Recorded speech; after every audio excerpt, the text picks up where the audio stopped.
So hey, what's up? What are you up to? It's a busy season of life for me, man. That's a loaded question, but Yeah. in short, got back from a wrestling tournament last night. Me and the family moved into a old farmhouse just not not quite 2 months ago, and so today was tearing down trees, spending some time in church, renovations, just Wow. making fires outside. It's Yeah. a fun So grind. yeah, did you move before the season started? Yeah, so Wow. What? not a good move, right? Why would we do that? That's what I was thinking. We yeah, we've been looking for a couple of years. Like we got four little kids, family's growing, it's all a blessing. Try and be smart, tactful, even like location where we wanted to move and what was available. And like honestly something came up quick and it was an old farmhouse, so there's a little bit of like downside just to taking on a little bit of a risk like that. But For sure. there's 3 acres of land, a big barn on the property, and the more we kind of looked at it and asked around and talked with each other, prayed with each other, like it it just happened. It happened quickly, and it worked out with selling our house, and so we were so excited and just hey man, it's been 2 years in the making. Let's attack it. It seems clear, and then we got in there and started making list of projects and what we wanted to accomplish, and somewhere right around that time it was like, oh yeah, we're about to start wrestling season. And that's a job, man. So we're making the best of it, trying obviously to keep our family on the priority of it all. But it's a special thing getting to coach these young guys in wrestling and just hustle with the group that is all of them, their parents, and so we're we're enjoying it. Good. Good. A lot what I hear people use the term controlled chaos, you know. Yeah. That's what it feels like. Are you a handyman? Like, are you going around? Are you the one attacking these projects and stuff?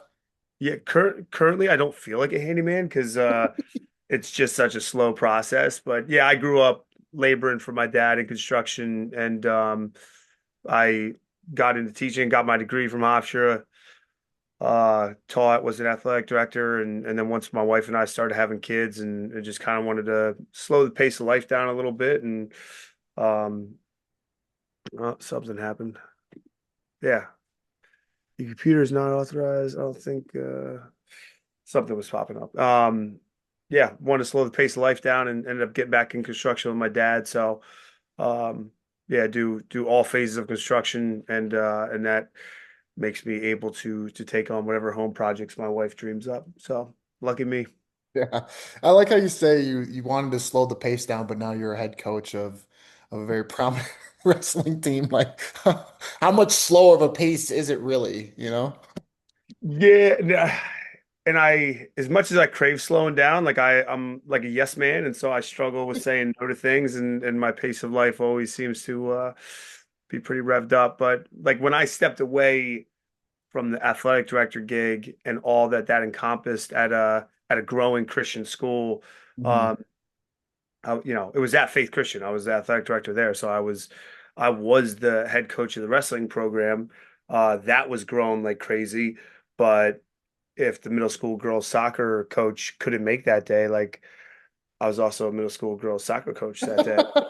If we needed a Really? bus Okay. driver, for the basketball team going down and we couldn't find one, like I was the bus driver, and like for a season it was like, yeah, I'm figuring this out and getting to check a lot of boxes of my resume. But I think when my wife and I made the decision to like remove ourselves from that and slow things down, it did help me to become more intentional with being a wrestling coach. You know what I mean? Like Yeah. there were a lot of days where I was like, guys, work on this. I gotta go put this fire out. And you know, that's not cool. So it's been maybe 5 years now, where I've been away from the school and construction, family, and coaching some wrestling. And I know that in a lot of ways I get to be more intentional with them and with the families, and so it's busy, but it's more enjoyable than what it was once upon a time.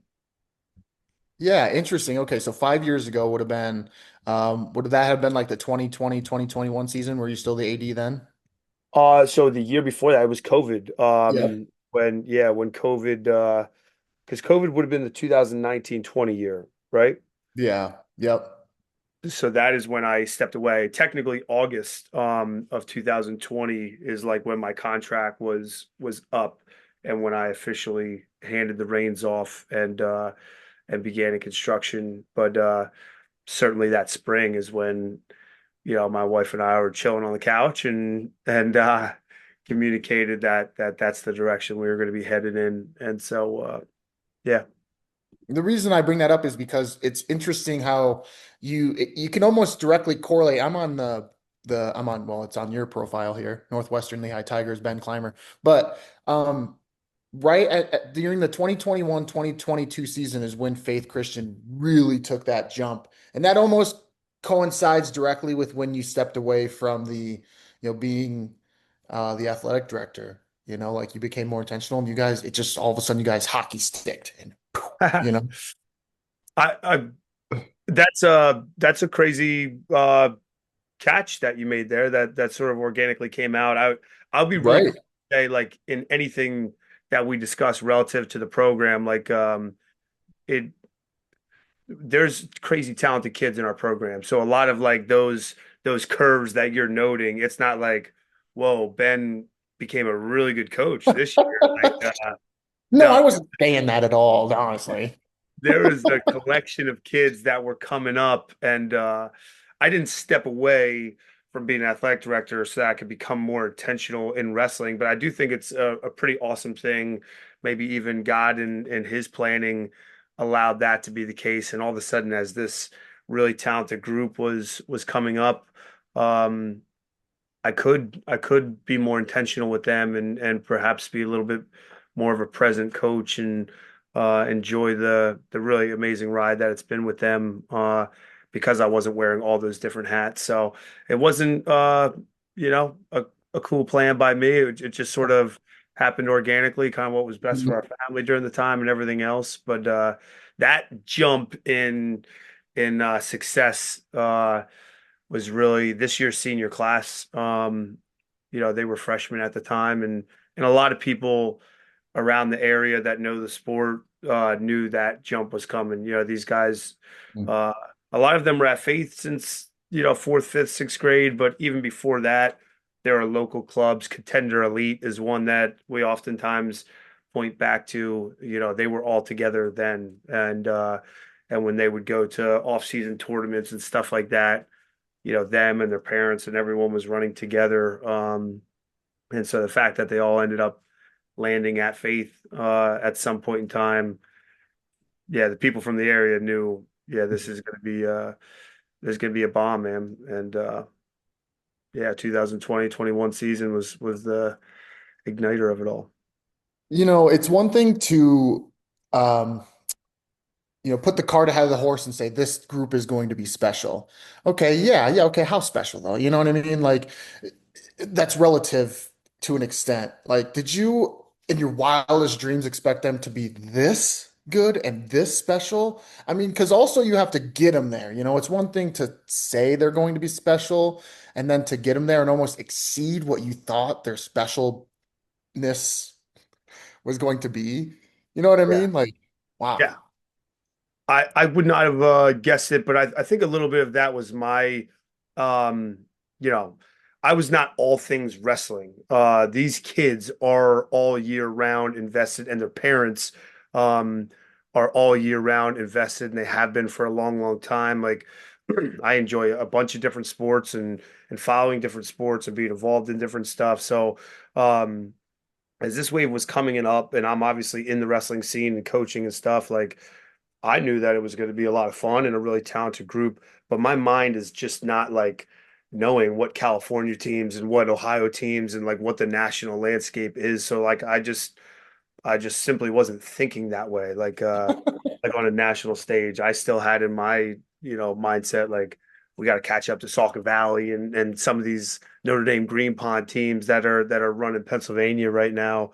Um, and I knew that we were going to do that. But all of a sudden as the kids really blossomed and continued to mature as young men and as competitors and their love for the sport, here we find ourselves as the best team in the nation. And but I think like honestly, like if you had one of the parents, a couple of the parents on here, like they knew darn well, like, yeah, this is our intention. We know how talented this group is, and Mm. uh, they're not so surprised by where things are at. But it's still it's a lot of things that need to align. Uh, Right. Yeah. you know, how many times have you seen kids that are like talented and they got a lot of good things going for them? They just fizzle out, or there's an injury that they, just never really were able to return from. Life situations and circumstance happen, and so um, our group has experienced some different things like that. But as a whole, really, everyone has maintained that love of the sport and love of the grind, and it's pretty special that it's all culminated how it has. Yeah. And that's why I was kind of saying, it's one thing to view it as like, oh man, this team can be special. And it's like it can be, and that's kind of the key word. So to get them to actually become something special is almost a whole different world in and of itself. So to, like you alluded to, injuries, home life, balancing school and athletics and there's just some and also just being a teenager, man, like Yeah, it could be yeah, hard. yeah. So, when did you first find out that they were like number one in the nation? Do you have any inkling how good the team was at one point and you were like, wow, we're number one? Holy cow. Or did you just kind of expect it? I mean, what was that like? Yeah, I guess like going into last year, the year prior we were, we I think we won Beast of the East. Maybe we even took second. No, I can't remember. So not this year, not last year, but the year before. And we had placed high at Ironman, and it was our first time being there. And Ironman is like you win Ironman, you're pretty much the best team in the nation. Like, Yeah. and so for us to be out there for the first time and experience that tournament, and all of a sudden it was like, oh dang, you know, here we are running with the big boys. We had one senior on the team at that time, and he wrestled like up two weight classes to kind of fill in for a spot. So he's talented, and he's at Little Rock of Arkansas now. So he's a Division I wrestler and a talented dude, Cody Wagner. Um, but our our really crazy elite guys were all underclassmen.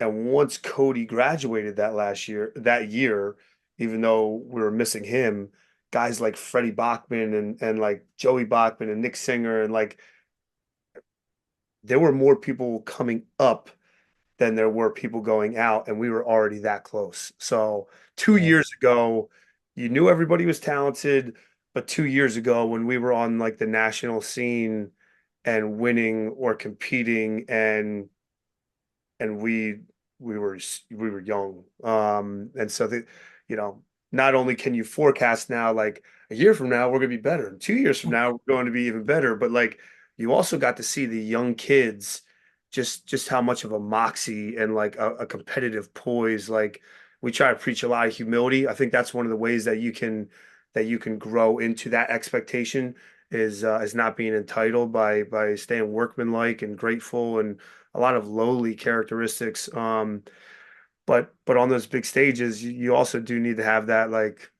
I like when the lights are on. I like this stage, and, Mhm. and that's when you could really see like, yeah, this group has that. Even as freshmen, like they friggin' love it. And that's a compliment to them and their parents and the grind that they've been uh, going through for their whole life. So yeah, two years ago, you could see just a lot of those little characteristics. This is gonna be cool, man. And then last year, it all came to fruition. We won everything, and unbelievable. Yeah. And just to clarify, to my knowledge, there's no relation between me and like Freddie and Joey. Okay. Like they Wow, have I an thought extra that's why we were N doing at this. the end. Oh, I, yeah. I thought my wife said you were one of the Bachmans. This is it. Like, we Our got to same keep it in the last name. family. It's just they have an extra N for whatever reason. I don't know. Gotcha. But All right, um, all right.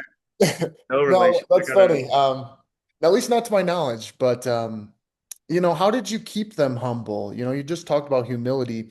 When you get that good, it's a fine line to balance like having that moxie and like having that swag, Yeah. but also stay humble and be like, okay, well, there's still more work to do. Even though we are the best team, even though we've won all these things, like how do you balance that as a coach preaching to these kids? Yeah, it's a constant tug of war. So you just like, Right.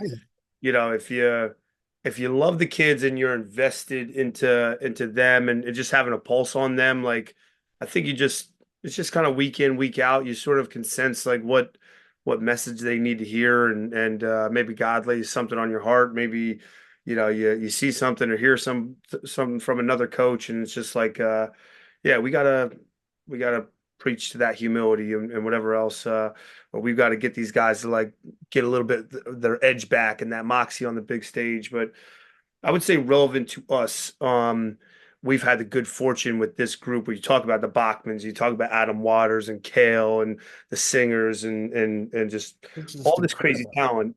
They've been on a big national stage, albeit in the youth circuit in middle school, for their whole lives. And so you don't really need to bring out that moxie in them.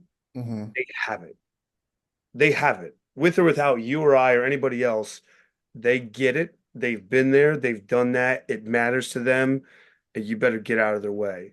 So that messaging very seldom needs to come out because they just have it.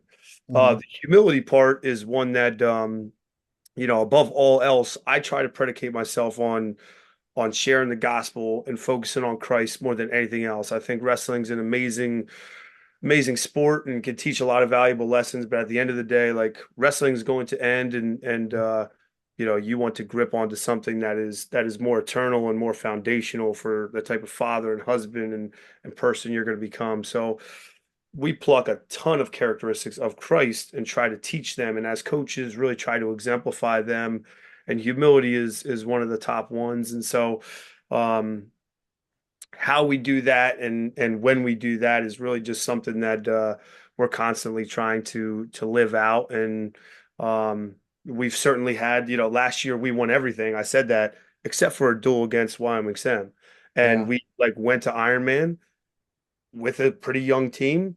We won it. Everybody was talking about us all of a sudden. And you know what happened? We came home in our home gym and we got punched in the mouth.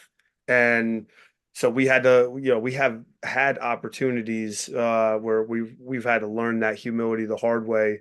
The second you think you've arrived, um, God will probably let you fall on your face or somebody that has been working tirelessly and waking up a little bit early and has had the sting of loss, like they're gonna come and get you. So we have a really competitive schedule that keeps us on our toes and keeps us humble and grinding.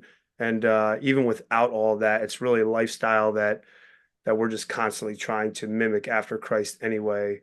There's never a good reason to lose that humility. You want to constantly be coming back to it. So yeah.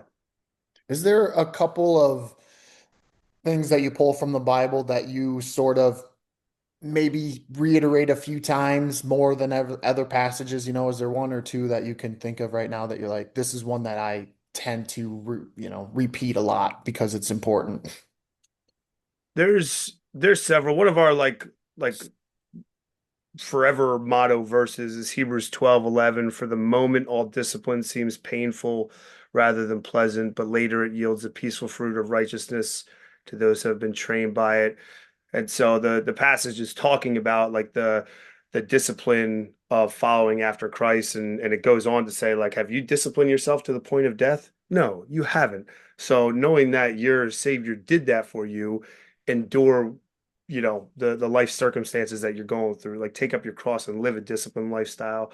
So that is certainly one that the kids have memorized and that we're constantly reiterating. Like you want to find discipline and create those habits in your life that are going to yield a godly young man, a godly husband and father. Like the world needs that. The world doesn't need another NIL deal to read about on social media. Like they need strong homes, man. They need people that are impacting their community in the right way. So really trying to search after that discipline rather than chasing a lot of other things.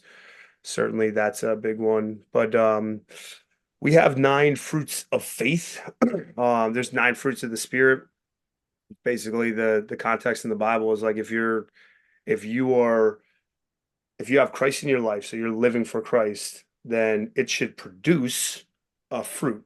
Just like if you were a part of an apple tree, you would produce apples. And so the Bible talks about there being nine fruits of the Spirit: love, joy, peace, patience, kindness.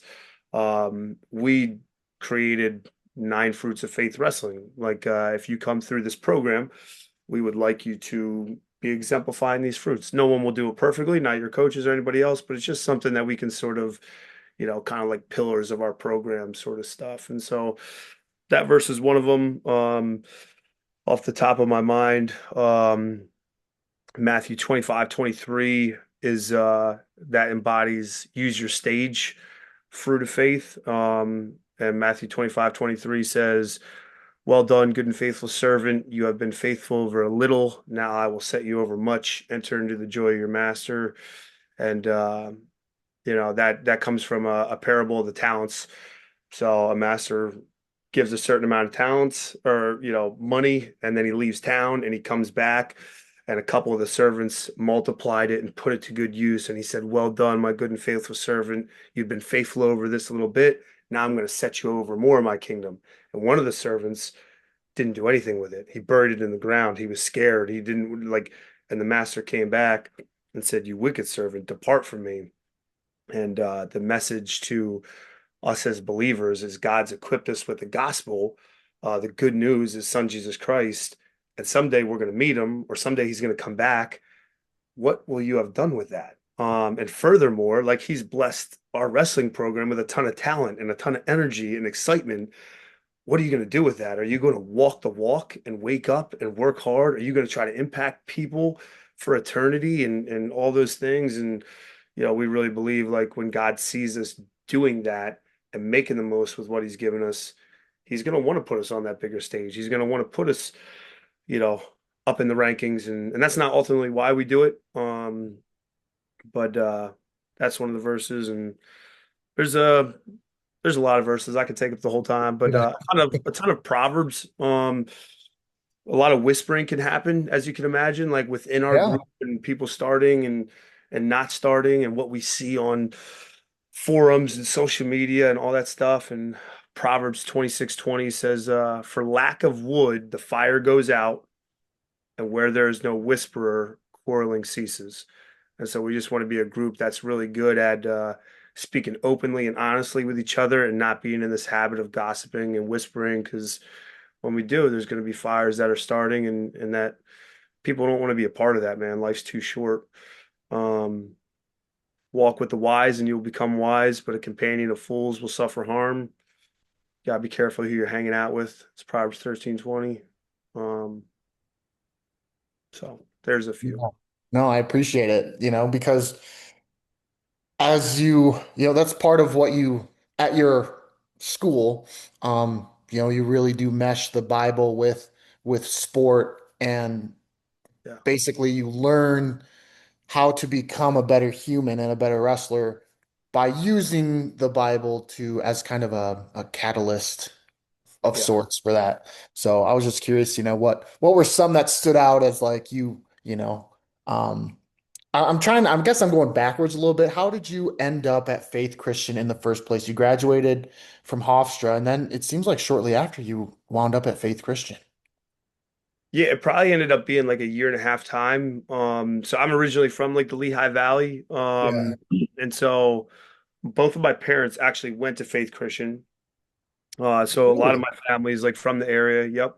But when I was born, they moved an hour north up to, Northwestern Lehigh.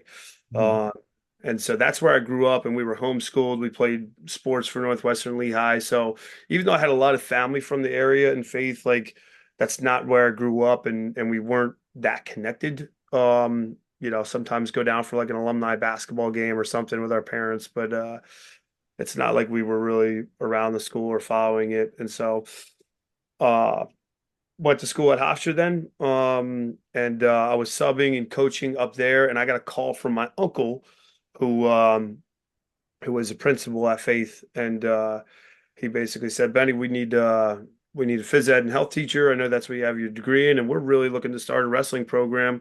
The school is growing, and so we're constantly looking to add more sports and more programs, and give people reason to come to the school, and we'd love for you to consider it." And at the time, like I was dating my now wife, and so I wasn't totally sure what she would think, but I was still living with like college buddies and not totally growing up in Yeah. my life, and so I just thought it was a cool opportunity to like grow my resume, get a clean slate, kind of move back closer to home, and I was praying about it. It felt like God was opening that door and giving me a peace about it. And then ultimately my wife, uh, my girlfriend at the time, started looking for work back in Pennsylvania, and I just kind of thought like, yeah, let's see what happens. And that's where I've been since.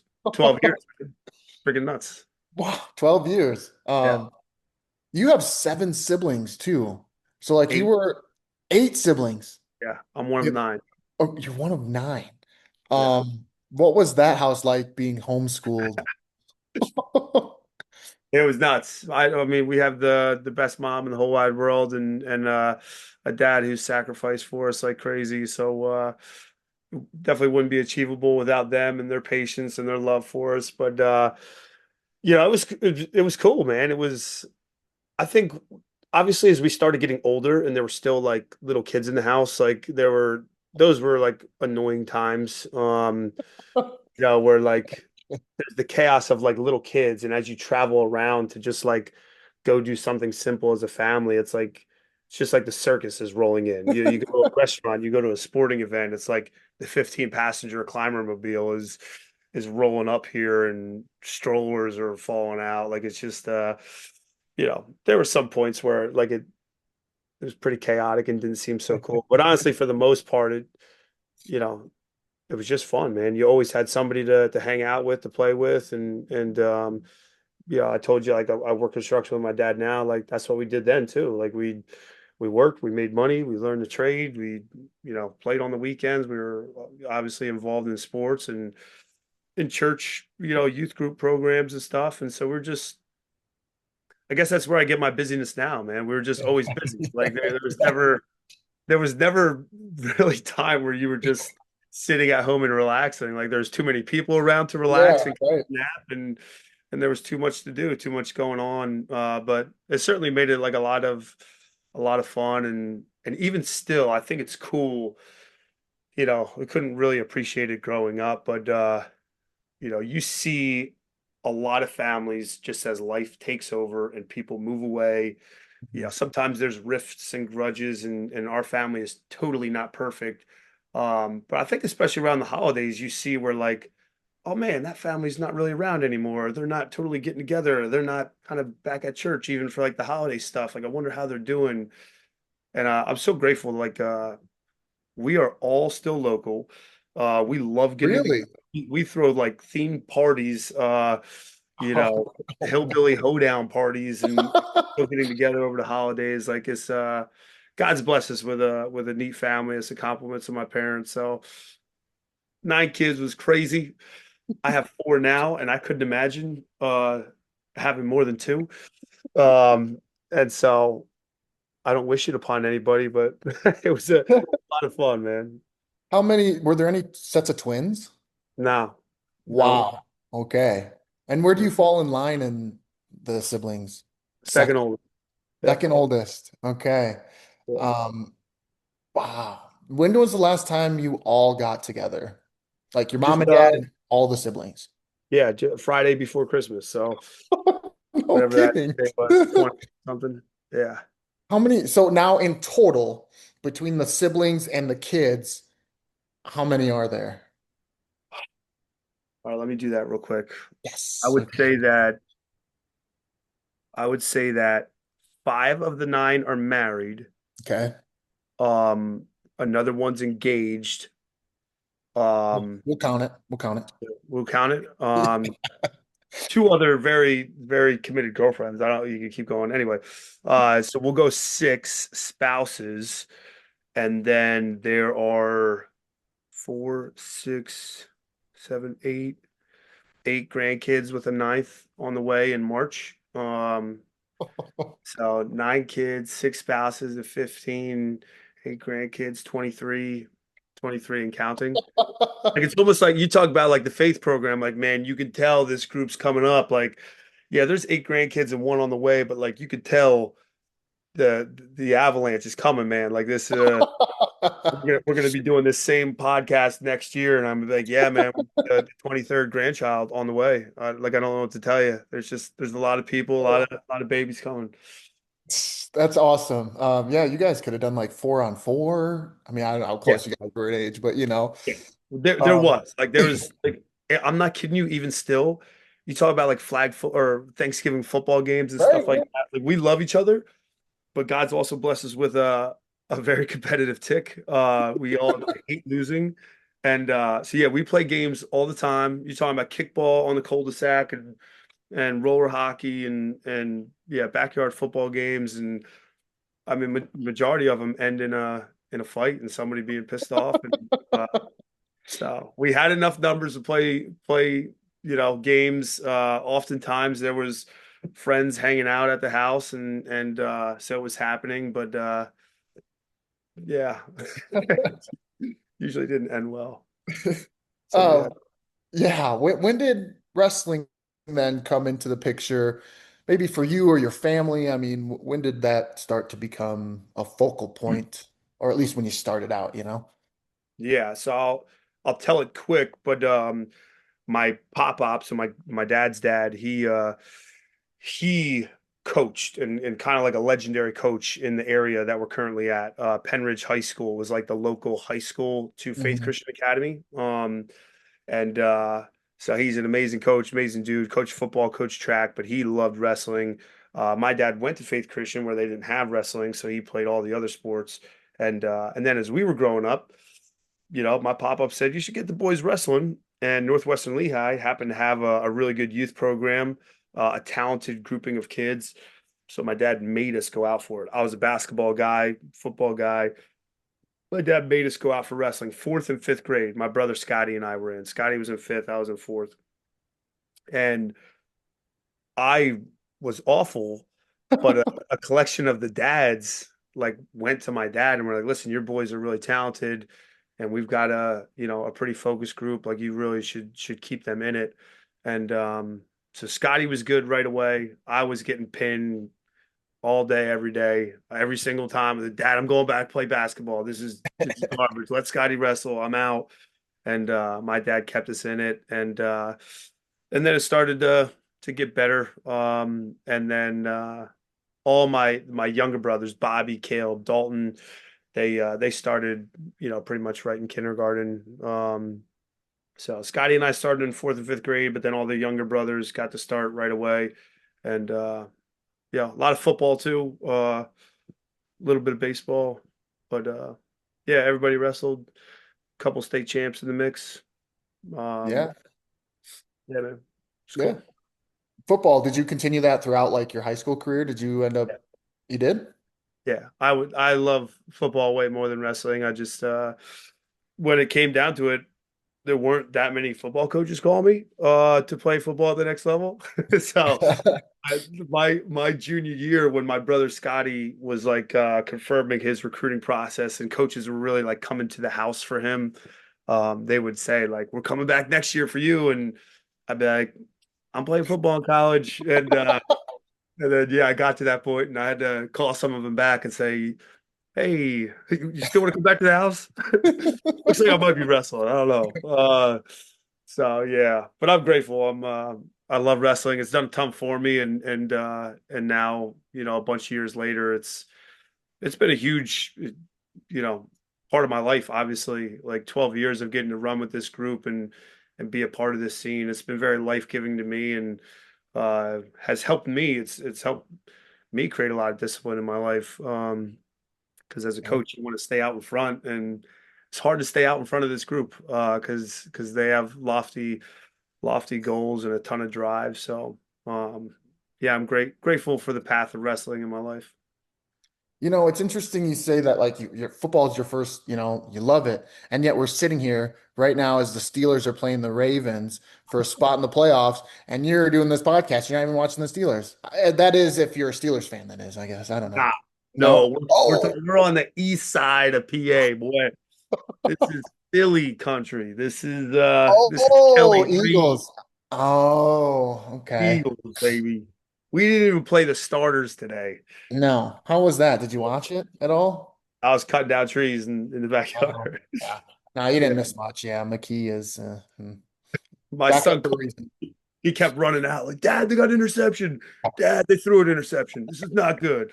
All right, buddy. It's all right. Next week. Yeah. Okay. Sorry, I don't mean to insult you then. So you're a Philadelphia fan. Okay. Right. What about you?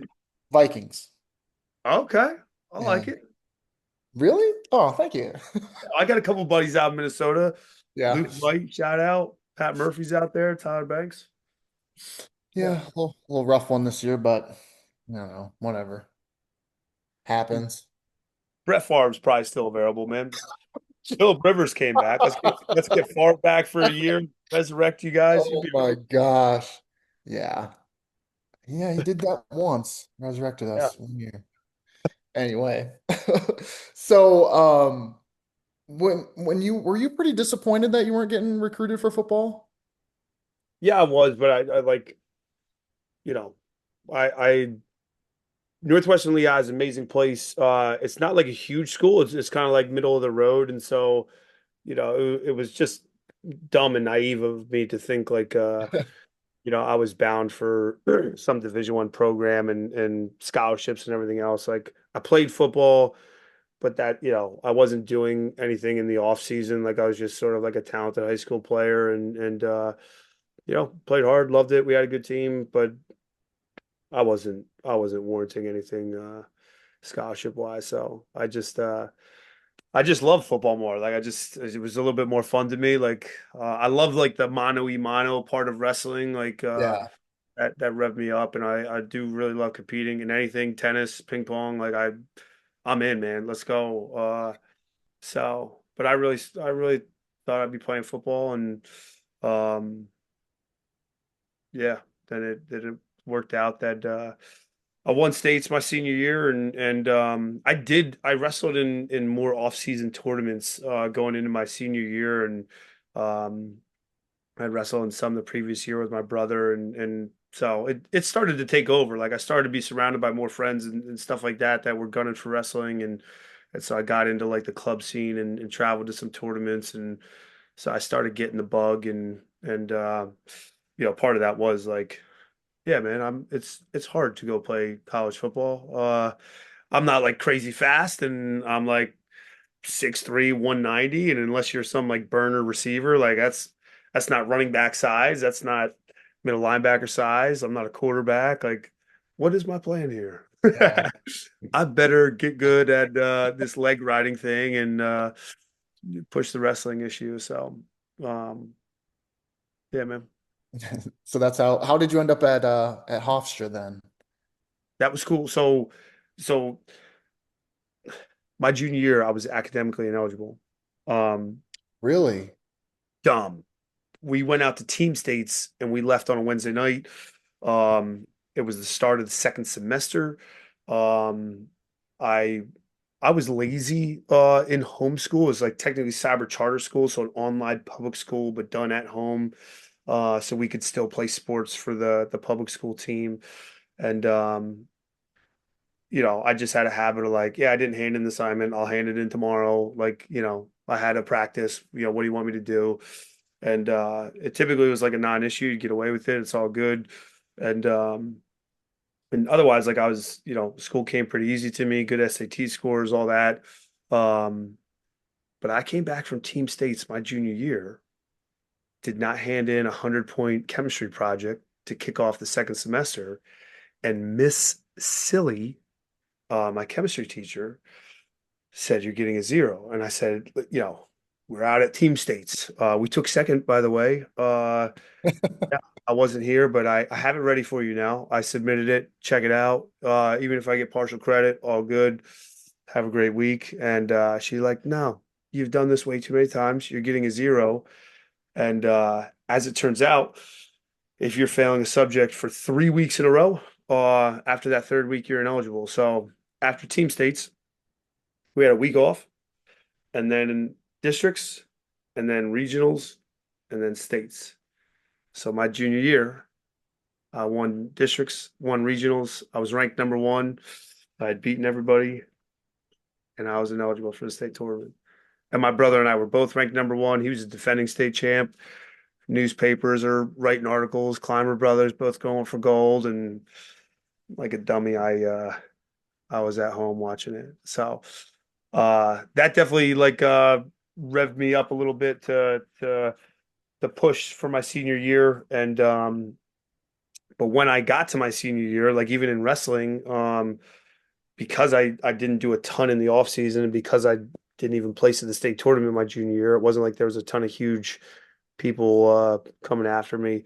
And I wrestled a kid, Aaron Carnes, who Hofstra was recruiting heavily my senior year at the team state tournament. I like bumped up a weight class and beat him pretty good. And so they contacted me, and I said, yeah, I'm not definitely not committed anywhere, and would love to entertain going up there and checking you guys out. And they offered me a full scholarship. And again, just being a little bit naive to like the wrestling world because I wasn't following it all the time. Like Hofstra was really good. Tom Yeah. Ryan just left there, and they were a top seven program at nationals the year before, and pretty wild that I got with that path, right? Like I'm Right. not even a wrestler, like full scholarship for Hofstra, like very fortunate. So I love my time there, and one of my current wrestlers, Chase Hotz, he just graduated last year. He's a freshman at Hofstra. One of my teammates is now the head coach there. So still have a ton of ties to Long Island, and with my wife having come from there, we go back pretty often. So good Nice. good spot. Yeah. Yeah. Man, that must have been I was wondering because like on your profile here, it said I have a DNP your sophomore year, but yeah, your junior year, there's nothing there. You got first at districts and first at regional. So I was like, maybe he Yeah, got hurt or something. I don't know. But yeah, I got hurt by Miss Silly. yeah, wow. Man, that's kind of a crossroads right there. I say this quite a lot in the podcast because I like to see how people navigate crossroads. Um, you could have taken one path and been like, oh, F this. Like you could have thrown like you could have completely went off the rails, but you kind of went left and was like kind of took it and added fuel to the fire a little bit. Yeah, and I so it doesn't sound like I'm puffing myself up. Like I was definitely a punk in high school. Like I think God blessed me with uh, uh athleticism, and so a lot of things came easy to me. And it was easy to stand out, but I was arrogant, and I was a punk, and I was disrespectful, and I was a lot of those things. Some of it was relevant to like my friend choices, and when I had that moment, my junior year, I was pissed off. I had a lot of those thoughts that you mentioned. Um, I was embarrassed. I really hated that. Like my last tournament with my brother was taken from me. But yeah, soon after that, like I really made a conscious decision to like, my youth group at church was not like a bunch of athletic, like-minded people. And I made a conscious effort to like I'm gonna go hang out with these church people more, and I'm gonna make that a part of my time and my group of friends, and start separating from these other people I call friends right now that are obviously leading me down a different path. And so that was a really big step to take. And yeah, started competing more with like a club team in the off season, and just had a different chip to me. And so it's definitely a necessary thing in my life at that time. Like it was a little bit crappy, but it's certainly a story that I have to tell kids now that I coach. And maybe I'm not wrestling, maybe I'm not a little bit more mature without having gone through something like that. So tough and Yeah. difficult, but one I Yeah. look at often. And you watched States from home. You didn't go? I did, and my brother, Lawrence Beckman was one of the guys at my weight that got on the phone when my brother called me. Like, these guys want you out here, man. Like, come on. And Lawrence Beckman was a competitor at my weight at that time. He couldn't believe the story when it came out. Um, and he didn't end up winning the tournament anyway. He thought he was going to be the next guy in line. Uh, Long story short, my wife and I met at his wedding. Uh, 10 years ago now. So a couple guys called me and were like, dude, get your butt out here. So I went out for the final day on Saturday, but I wasn't out there Thursday or Friday. But I went out Saturday, watched it There in you person. go. Yeah, it's all good. You met your wife at his wedding, at Lawrence Right. Beckman's wedding. Yeah, he wrestled. He went on to wrestle at Hofstra. He was a year older than me. Mm. And he married a lacrosse player from Hofstra, and they intentionally put my wife and I, who was also a lacrosse player at Hofstra, put us together in the wedding party. And yeah, man, we hit it off and ended up dating. And she followed me, got her to follow me back to Pennsylvania and have 4 kids. So, So you didn't know her at Hofstra at all? Like you never ran into her or anything? and she graduated 2 years ahead of me. Okay. And so we sort of like share stories of like, I think we were at that place at the same time. I remember like Hmm. we never met. And you know, it may be a good thing. I Yeah. wasn't totally mature. Not that I am now or was when we met, but that freshman and sophomore year, maybe she would have met a different Ben. Good that I dodged that. Yeah.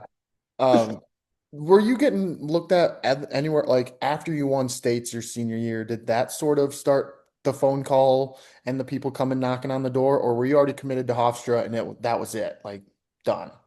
I committed before the regional tournament. So it was a pretty quick process and I'm sort of thankful that I again not totally knowing the college landscape. Right. I had the It's kind superintendent of at late. I think yeah, it's kind of late to commit.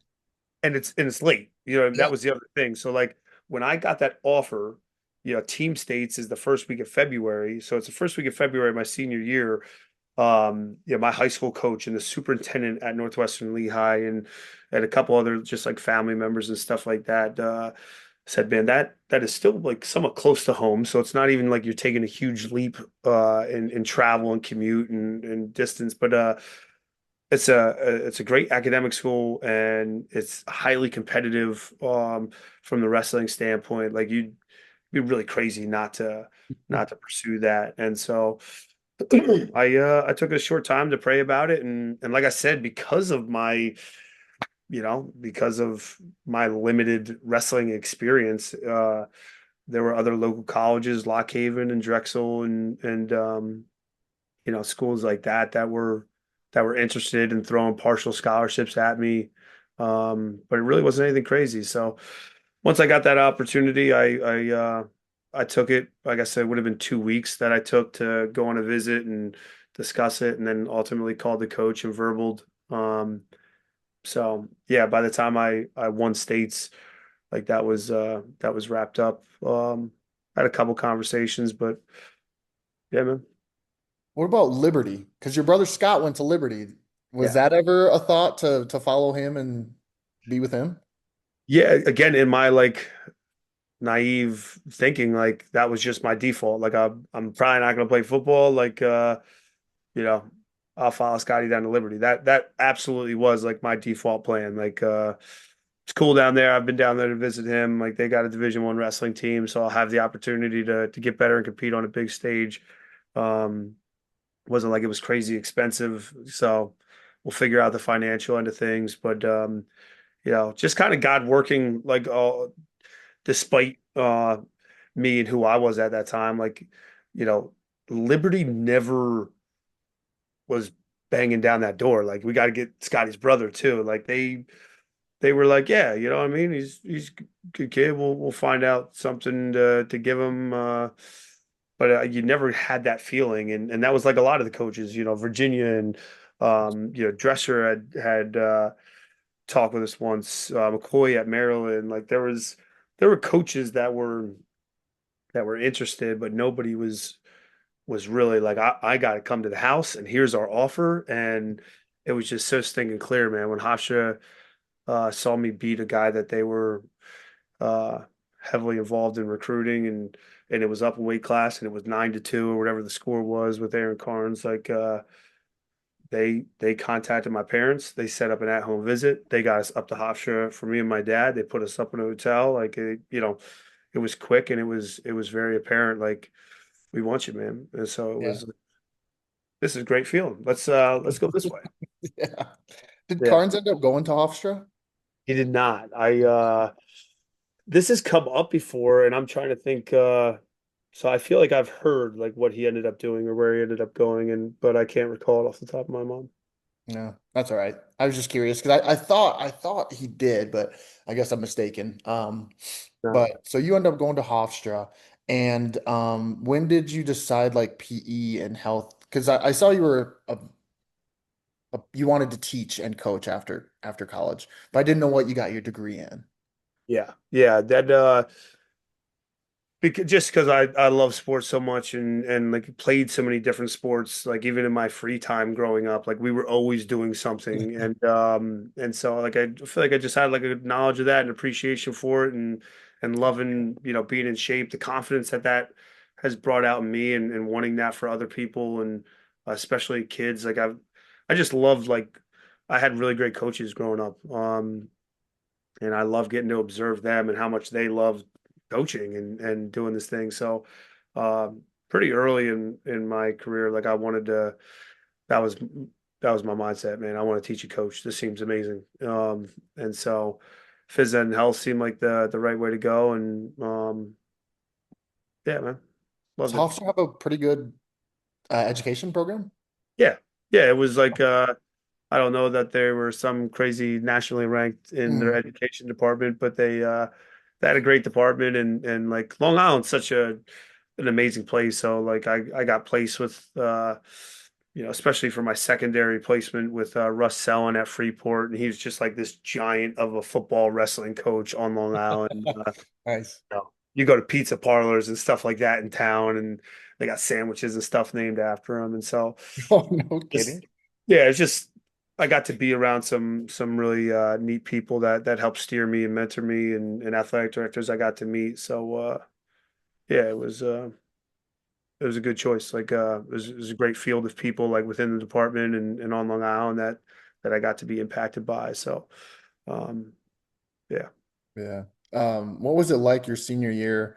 I should ask this earlier, but winning states your senior year, especially after the way the junior year ended, you know, finishing your high school career on top, it's probably something you envisioned and everything, but actually realizing that dream, like how cool was that to finish on top like that? it was amazing. I got named the tournament outstanding wrestler too. Like I won in the finals 12-1, so that was a cool moment. We talked about my big family. Yeah.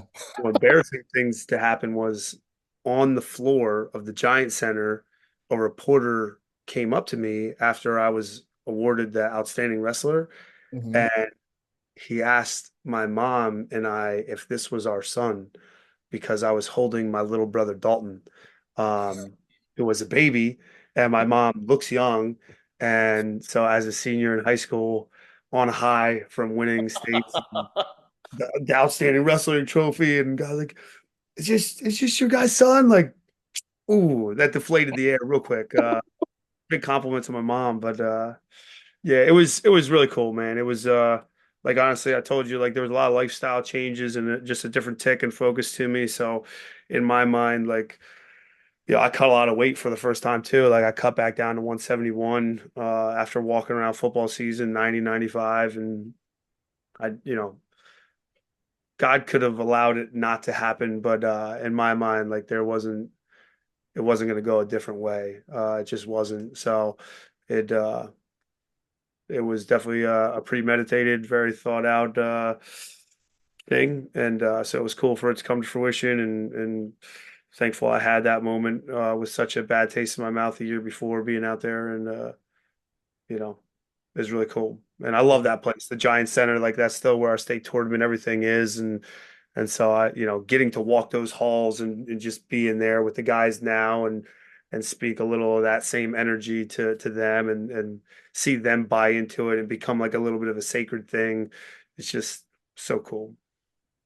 Yeah, did you oh, I forgot what I was gonna ask.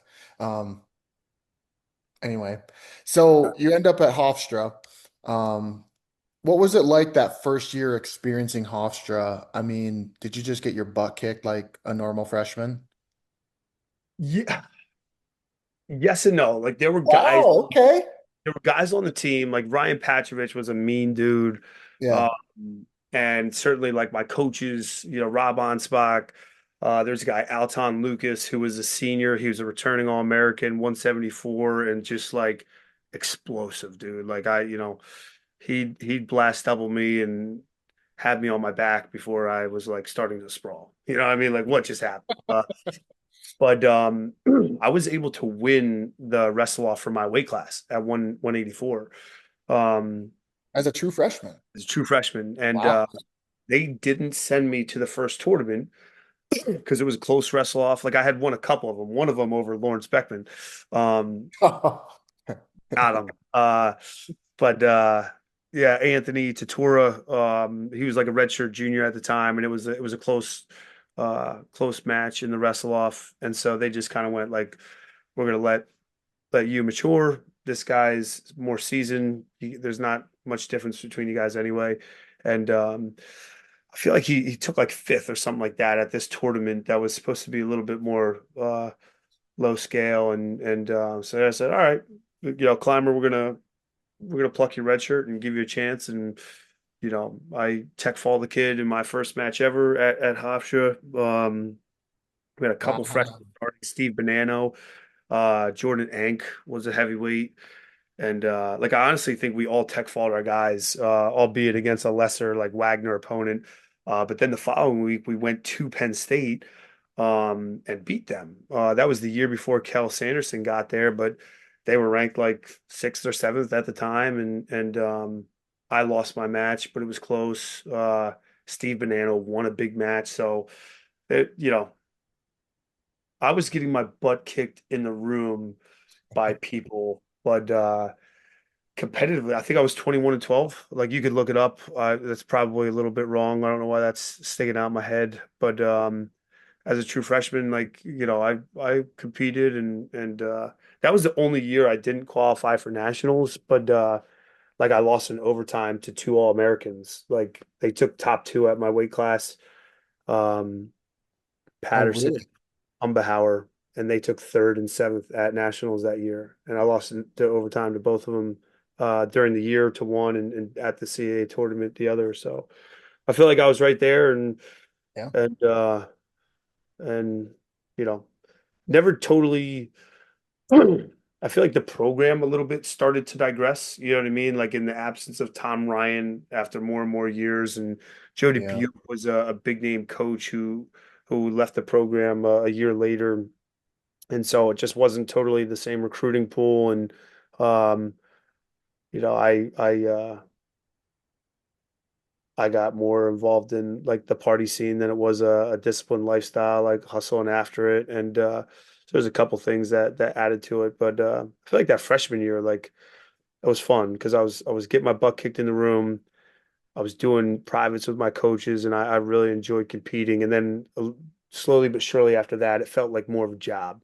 And I wasn't getting my butt kicked in the room. Like I was a little stronger. I knew how to carry myself. There wasn't so many people that could kick my butt and instead of staying humble and hungry, I kind of went like, yeah, this is cool. I got my place, I got my starting spot. I go out there and do my thing. I do my thing on the weekends here too. Like it all works out and that kind of kept me from continuing to progress. But nevertheless, it was a fun time and um yeah. Yeah. That was back when just one match burned your red shirt. That was it. Yeah, that was you had to decide. Like Yeah. yeah. So that was it. They plucked it. Like I said, they did for three of us freshmen that year, and we lost to We lost to Ohio State by 1 point. There's a really popular Flow video, like back in the day when Flow Mhm. was just coming up. Lou Ruggiero versus uh he's involved with Princeton now, in the regional training center. I can't think of his name. I'm the worst with names. When it comes to me, I'll let you know. Yeah. Uh, but he like back Lou was tough. Lou Lou was tough. Um, and this guy like double overs, back arch through him, actually got called for a penalty because you can't like take him straight over the head or something like that. But the announcers on Flow were like, "What? What? What?" Just freaking out because it was the craziest back arch ever. But it was, we lost that duel by a point, and I beat a talented kid in that duel. So, dude, freshman year was awesome. Like Yeah. it was so cool being able to be a starter, and the team was really really exciting and really young, and we had some big wins, we had some tight matches, and yeah, it was a cool place. Yeah. I I'm gonna mean, think what's that? I'm gonna think of that person's name. Yeah. But he was wrestling Lou. He's wrestling Lou Ridgewell, 133. All American, right?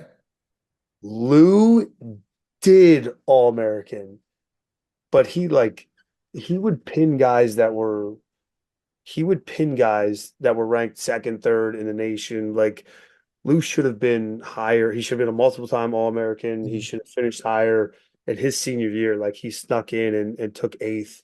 Um, but Lou was nasty with that bar arm on top, like nasty. Yeah, he was really good. Yeah, he could turn you with it or what? Ah. I'm trying to think if I ever really wrestled Lou. He was 2 years older. You know what I mean? And Yeah, and and way smaller, but like still. Oh, like Steve Bonanno, he was a 125 pounder, but we were the same class, so we are kind of like buddies.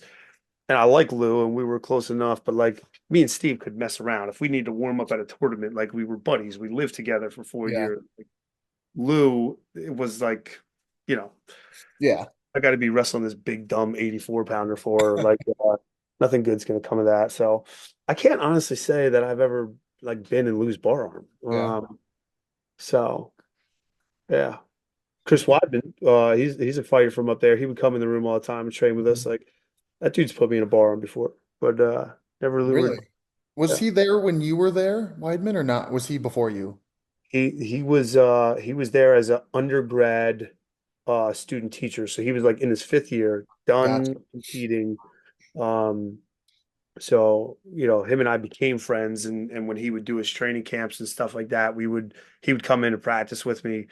He was one of those guys that would like just thump me. You know what I mean? Like he was Yeah. Yeah.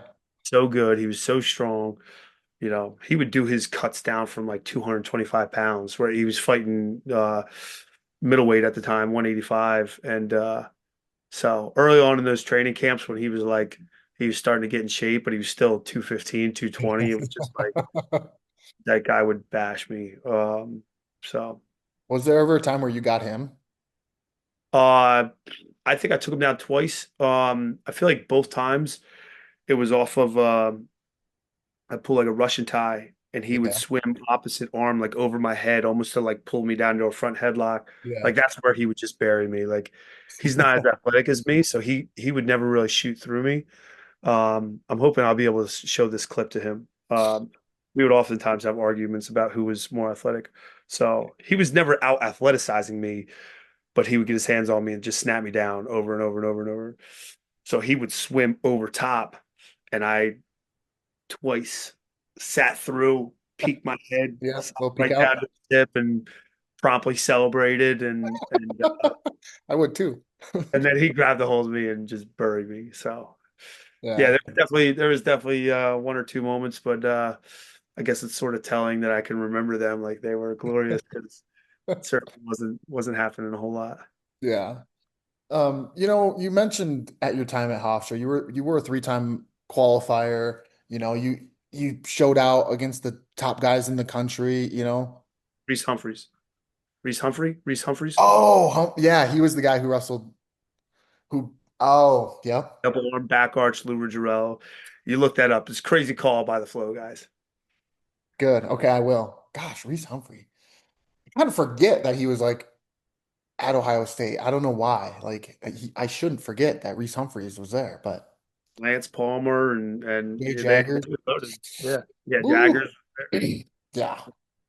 Um, yeah. Anyway, Reese Humphrey, Lou Ridgerello. We'll look it up on Flow. Um, you tested yourself and were still, one of the best in the country, you know, qualified 3 times. Can you at least look back and look at that time at Hofstra, and even though maybe you didn't get what you set out to achieve, that it was still a successful wrestling campaign for you? I mean, you're still Oh, wrestled Division 1, qualified. It's a big wins, like you were 4-year starter. I mean, there was a lot of positives come out of that too, you know?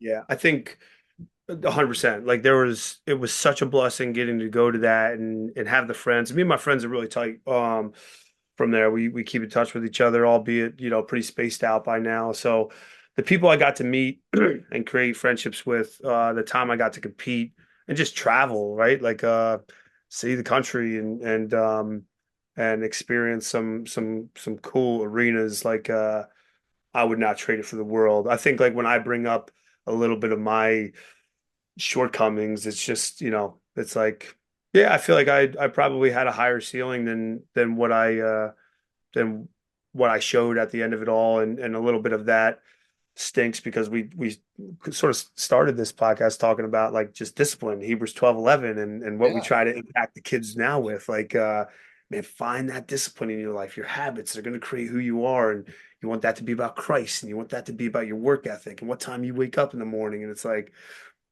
everything that I didn't do in college. I lived Right. Christ. I got sick and tired of the grind of training the right way and like so a little bit like I'm bummed out that I didn't lead the program better. I didn't Yeah. leave the program better than what I found it. I probably in some ways was part of the digression of it because I didn't thirst after wrestling. But it certainly was a like an amazing time that I wouldn't trade for the world. So yeah.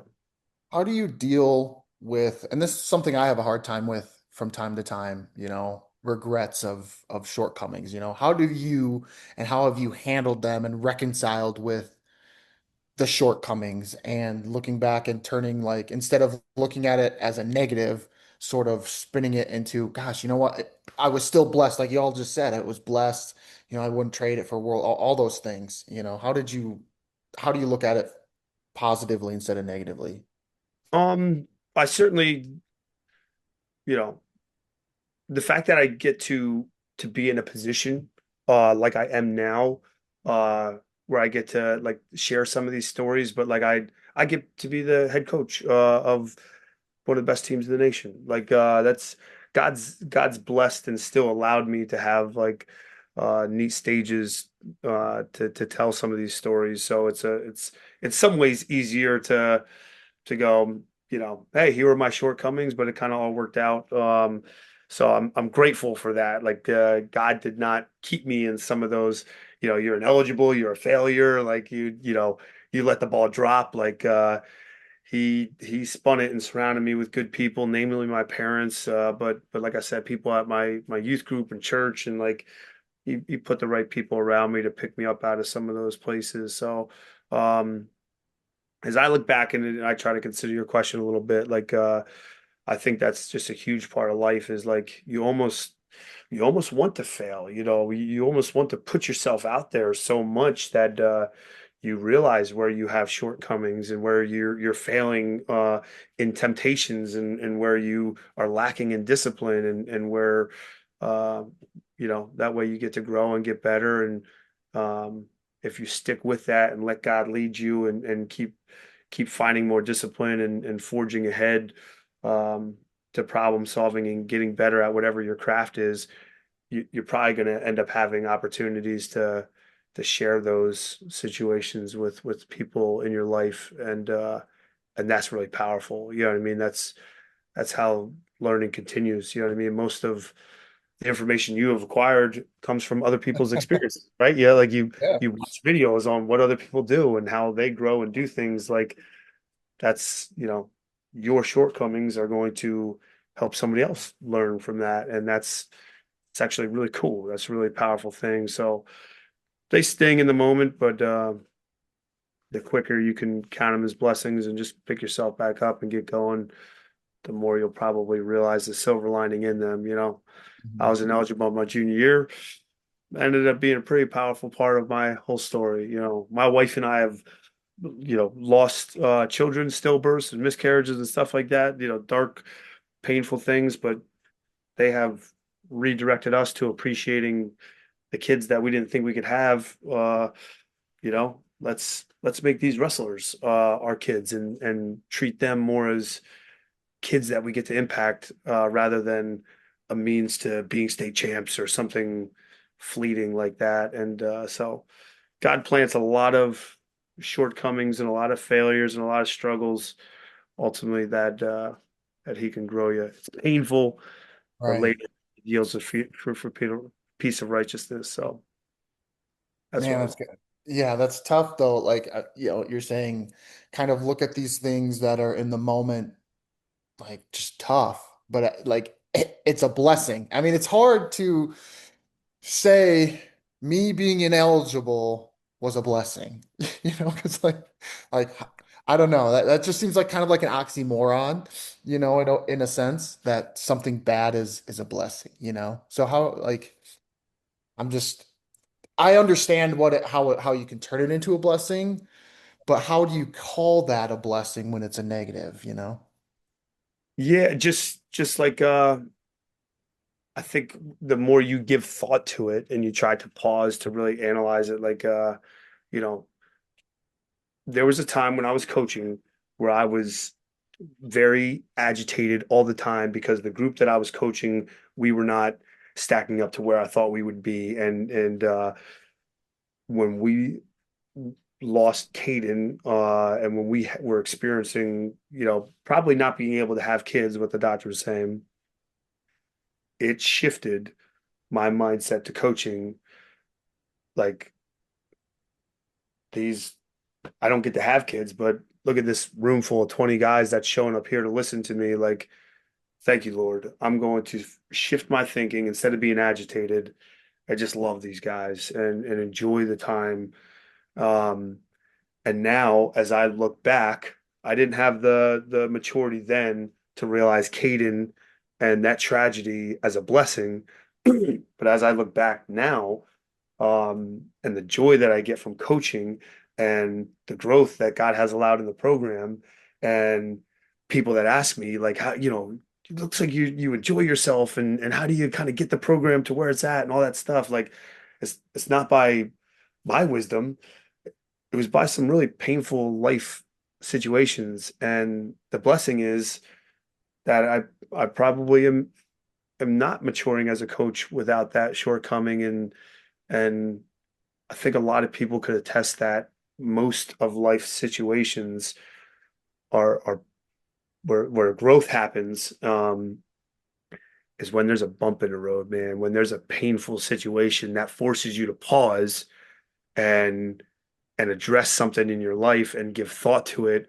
And there's always a fork in the road. You know what I mean? Sometimes those painful life lessons that could bring a maturity and a discipline and a triumph, they bring a bottle and a habit and a negative side too. So um, it's a very watershed sort of moment, but that's why I can look back to it and say I'm very thankful for the people around me that helped it to be a positive thing. But nevertheless, you know, a lot of those things I look back as blessings because they matured me when I didn't have the bandwidth or desire to mature. God let those things come to fruition and they help catapult me to where I'm at now. So it's hard in Yeah. the moment, and I even like recalled like Hofstra and like my shortcomings and stuff like that. So now, fast forward 15 years, I get to coach this team, and they're very mature kids. They're very disciplined. They're very hungry and even buy in sincerely to a lot of like the Christ-like attributes, and they're in church on Sunday and all those good things. But they're also immature sometimes too, and they also There it is. Yeah. Of course. Yeah. They're still they're high kids. school kids, and I get to catch myself. Like sometimes as coaches, we're talking like, can you believe this? Can you believe that? Like, how could this even be? And it's like, yeah, yeah, I remember myself at Hofstra. Like I remember like leading the program away from maturity and discipline and gratitude and like, let's go play pong and be college kids. I can have a little bit more patience now for these high school kids because I was them. Yeah. I remember freaking out after losses like a child and throwing tantrums like so there's just we go through immature moments and tough times and I just think it's wise of us to not forget those things. There's a lot of lessons that come from them and yeah. Yep, yep, I feel that. I feel that. And it makes you like a more genuine person. Like Right. you can't trick kids. Kids know when you're putting on a show and trying to be something that you're not. Like that's kind of a neat thing about kids. You can trick maybe adults and people that don't see you often. Kids that see you every day, like they just know. Um, so I think the more that you can just be genuine and not be like judge, jury, and executioner, like how could you, whatever else. Like, nah, man, I've been there. This is actually the story, and so I feel you. Let's get better from it. Let's mature from it because that's the right way to handle this shortcoming, and I think it helps. So yeah, wise to not rush past the tough times. Pause, consider them, grow from them. They're there for a reason. Yeah, for sure. I mean, there's also says something between a coach and an athlete relationship that when you can say, "Hey, I understand. Hey, I've been there. Like, I'm not perfect either." Yeah, And kind of meet them where they're at. And I think there's a level of respect that grows from that, when an athlete can hear your story and be like, "Oh, okay. Like, yeah, he's not perfect either. My coach isn't perfect either." Because like as an athlete, you kind of do look at your coach like that, like, man, he didn't do anything wrong. It's like, well, yeah.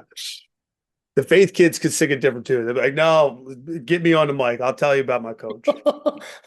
really. Uh, only because I've been honest with them, right?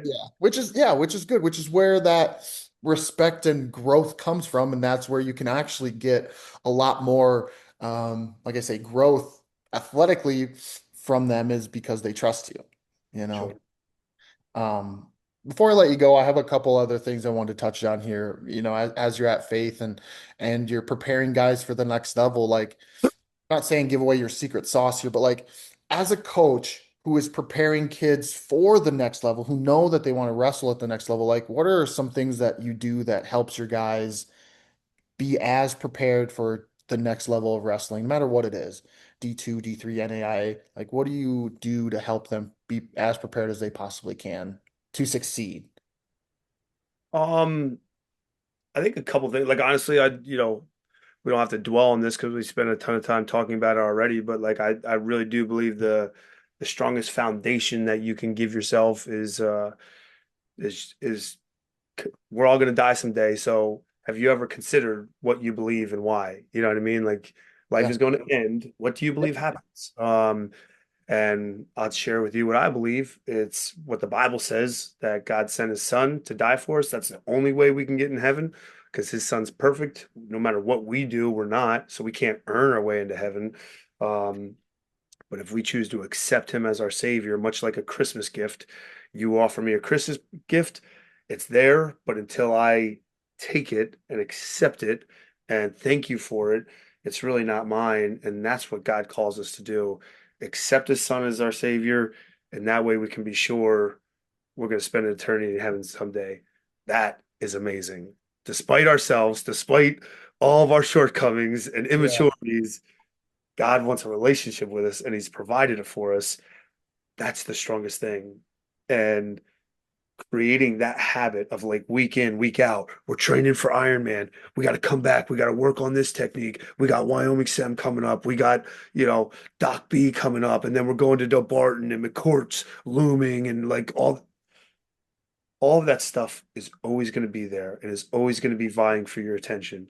And if you get the opportunity to like enjoy those stages in that competition, attack it. It's amazing. It's life-giving. But the secret sauce is realizing that the most meaningful thing is found in that relationship with Christ. And when that is your purpose, no one can take it away. An injury could take away your wrestling experience. If you care about what people say about you online, that could obviously be taken from you really quick because anybody can say anything. If it's your ranking, if it's an NIL deal, there's so much subjectivity to all that stuff, and it's just fleeting. Um, we spent a lot of time trying to prepare guys for college and life with that discipline. Hmm. Think that's the most meaningful. From a technical standpoint, I think a lot of matches are won and lost just like in the physicality and being able to win like the front headlock position. So we try to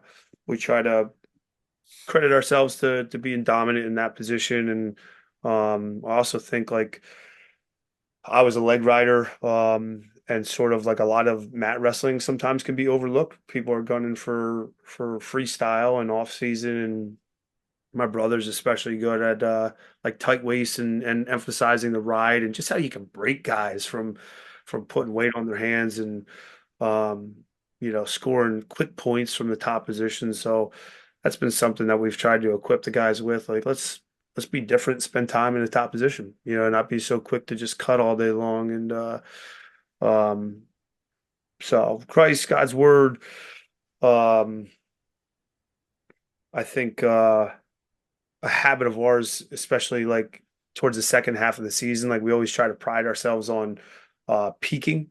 We want to be a team that like uses the season to grow and mature and problem solve and refine our lifestyle habits so that at the end of the year, you know, no one's going to beat us in March. Like that is when we peak.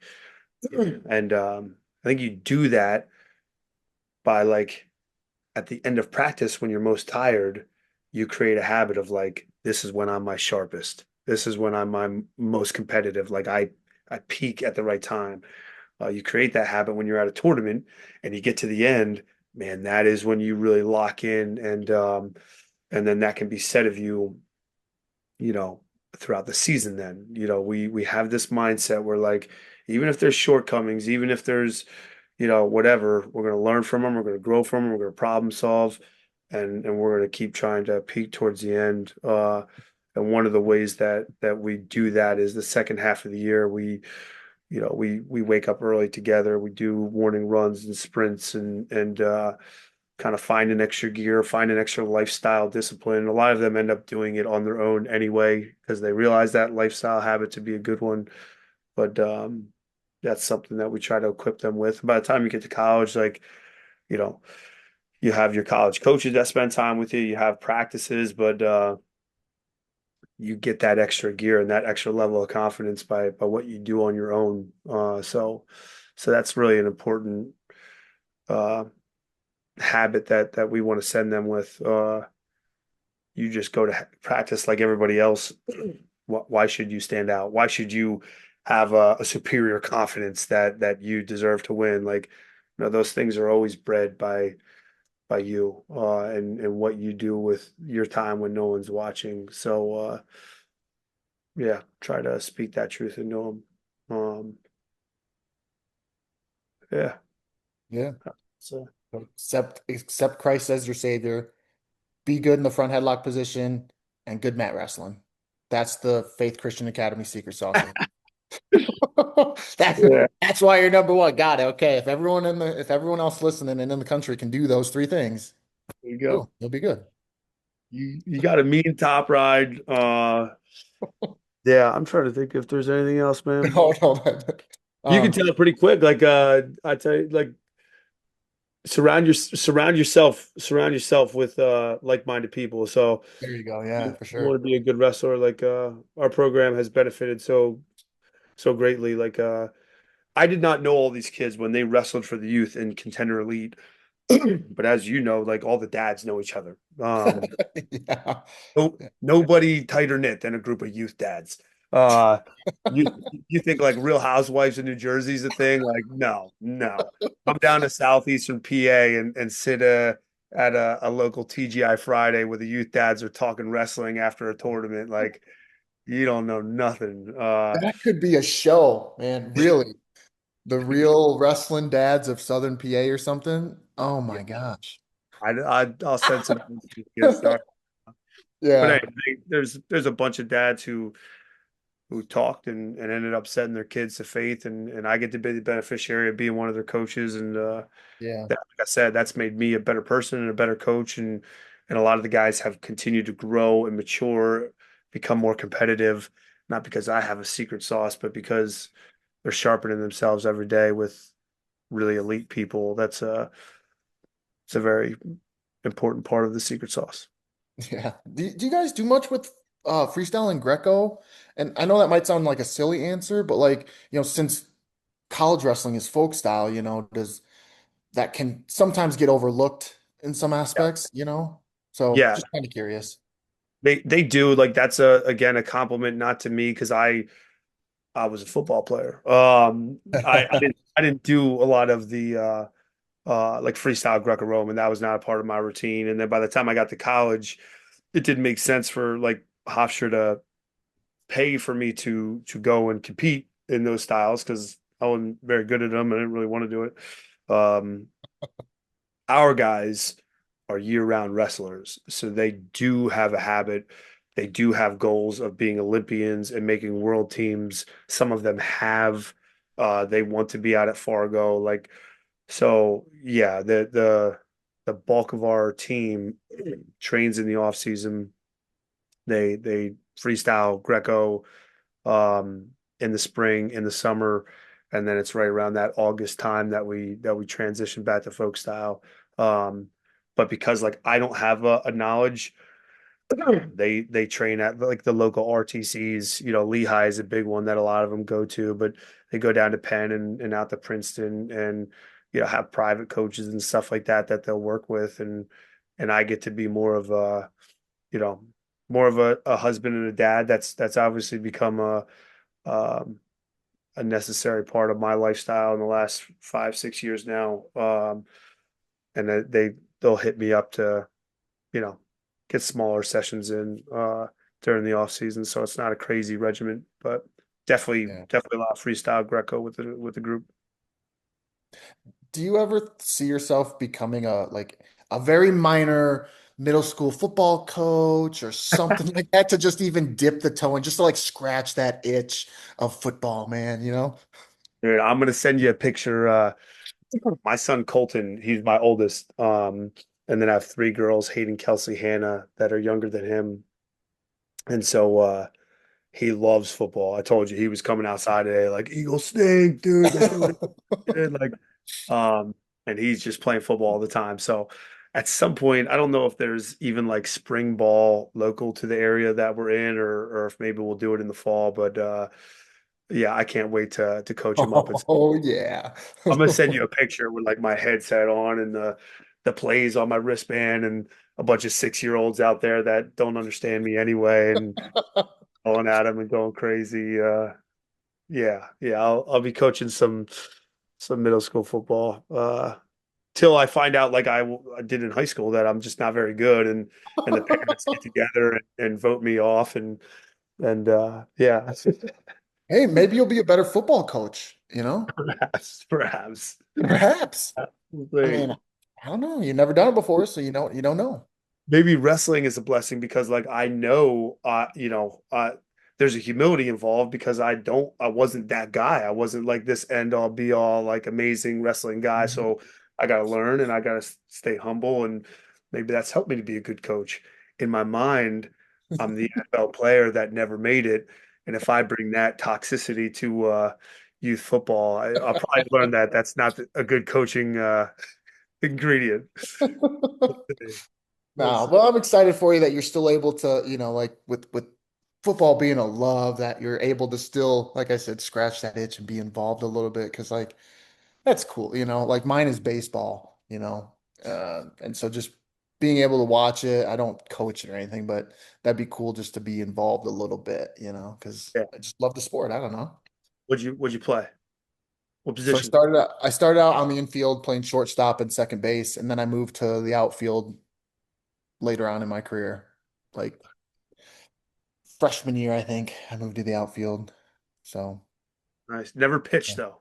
Yeah, I did when I was younger, and then I never like continuously pitched, so I kind of like fell behind the eight ball there, So Nice.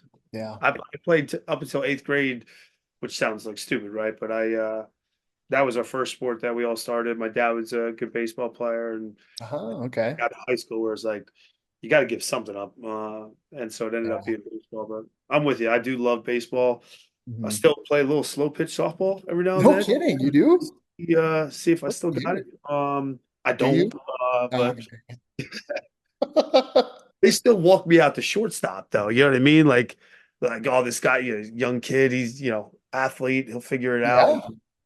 Yeah. You play softball once a year at shortstop, like you're gonna have some errors. You know what I mean? Like so, I'm with you though. I love it. Phillies are always good too, which helps, and Colton likes watching it. So baseball's Right. good stuff, man. Yeah. Yeah. That's one stadium I want to get to is Citizens State Bank. Yeah, See the Philly Fanatic. That's something I want to do.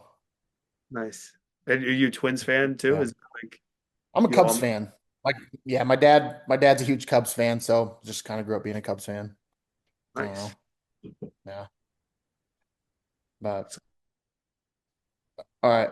Man, I'll let you go. I know it's 10 o'clock there. I just appreciate you taking some time at all to do this and just kind of hang out and chat wrestling and your story and how this crazy life that we've all lived, just how it all come full circle. And why don't you send us the Air Force some of your really awesome good kids so we can be a good program, huh? That'd be nice. I definitely you are getting one You of know? them, Armin Waltball. Like Armin Waltball is going to Yep. be. Yeah, yeah, he's coming. Yep. So you familiar that he was at Faith before he went to the Hill School? Yes. Yep. Yep. Okay, so like Armin, Correct. Yes. his parents went to. Actually, don't know if his mom did, but his dad graduated from Faith Christian Academy. Um, like the Okay. Waltball family, they're like founders of Faith Christian Academy, honestly. Really? So I've known that family a long time, and Armin is amazing. Like he's such a good kid. He's a talented kid. He's a headhunter, man. He's all sorts of confident. But like salt of the earth. You're getting a good one in Armin.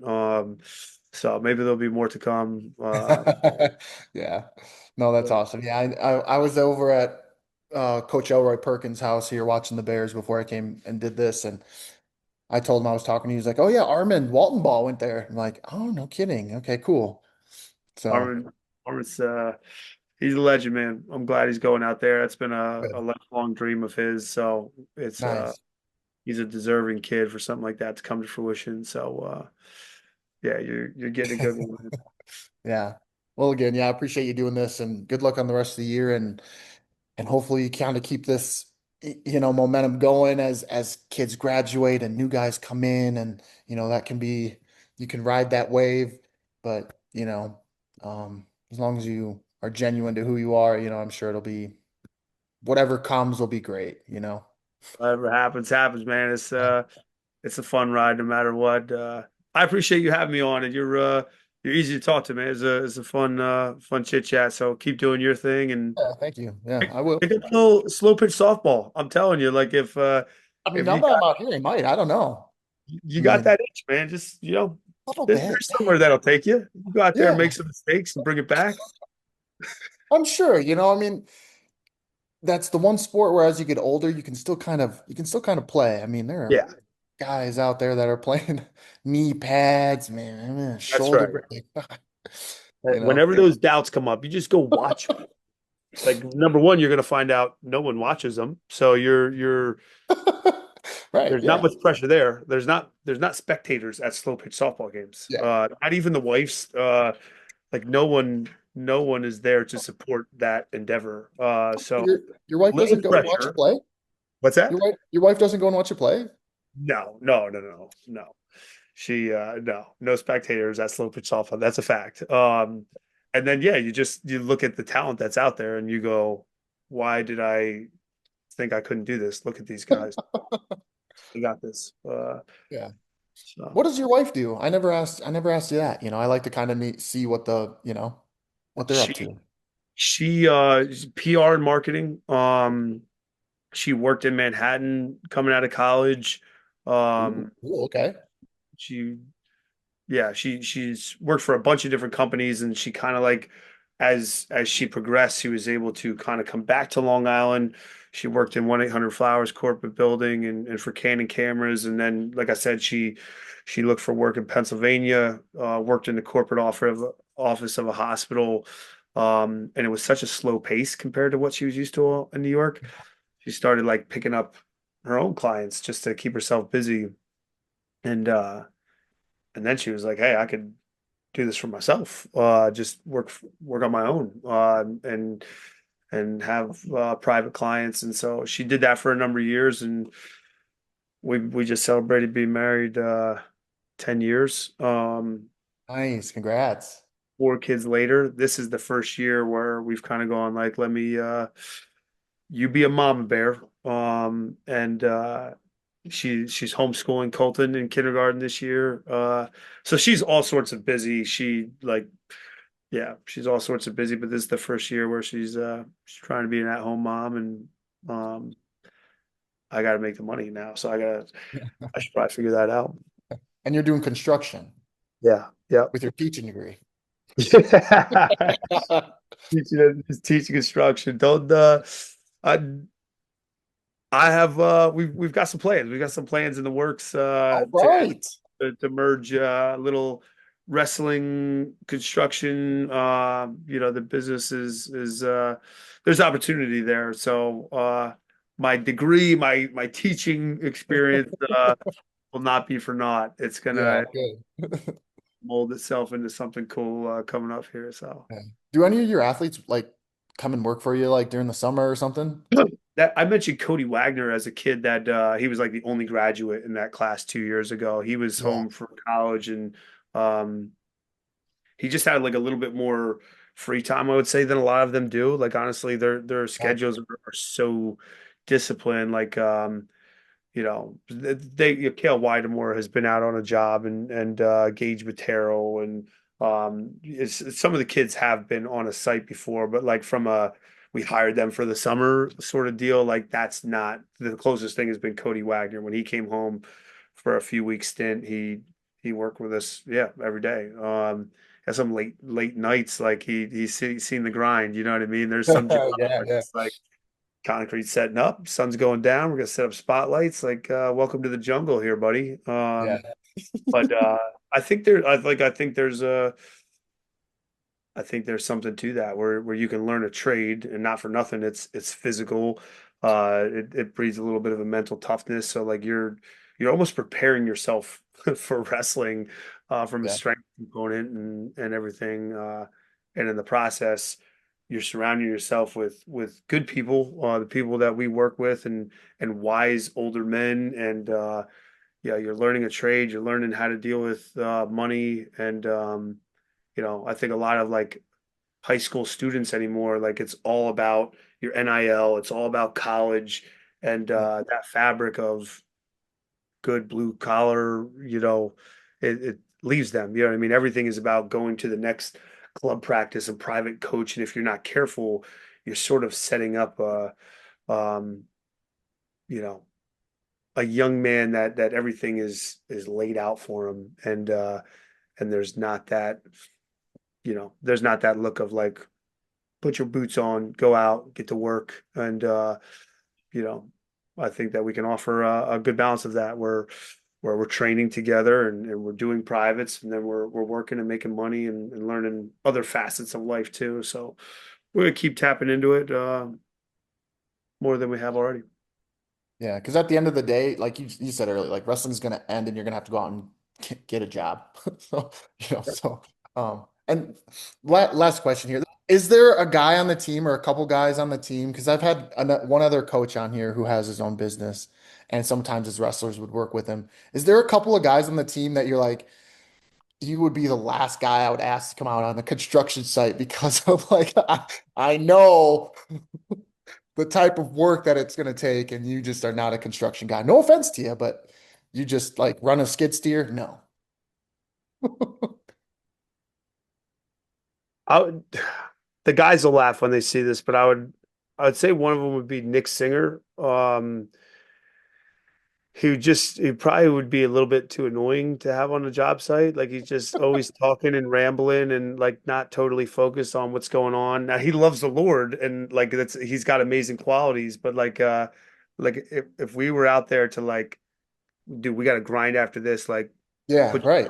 like Nick's gonna just be out chit chatting and talking to people and like not totally locked in. So he is one. I would That's funny. say, man, maybe, maybe Joe Bachman. There was a there was a time we were driving home from Ponegantsit and my son was sick in the back seat and like I'm driving the van, my son is like throwing up and Joe was just like he was out, he was away from it, he was allowing it to happen and his little brother Freddie, he actually like stepped up, found a bag. Yep, I'm getting throw up on my hands, but I got your back. Let's figure this out. Oh, Showed a lot of fortitude and so Joey is one that it's like, listen, if it's not for me, it's not for me. yeah. So I'm out there like, dude, the sun is setting up the concrete, man. I need you scrubbing. He could be like, listen, my lunch break. I don't know what to tell you. That's So, funny. he is a dog. He is tough as Right. nails. Yeah. He also kind of knows like, listen, man, I don't know what to tell you. Yeah. Uh, Yeah. Tough as shit. Well, whatever. Sorry. Tough on the mat, but yeah, on a construction job site, it's a different kind of tough, man. trying to think of anyone else. Like it was hard for me to think of those two. We Yeah. have good, tough kids that honestly rise to the occasion, but Nice. Nick Good. would be too talkative, and Joe might just tell me like, no, not today.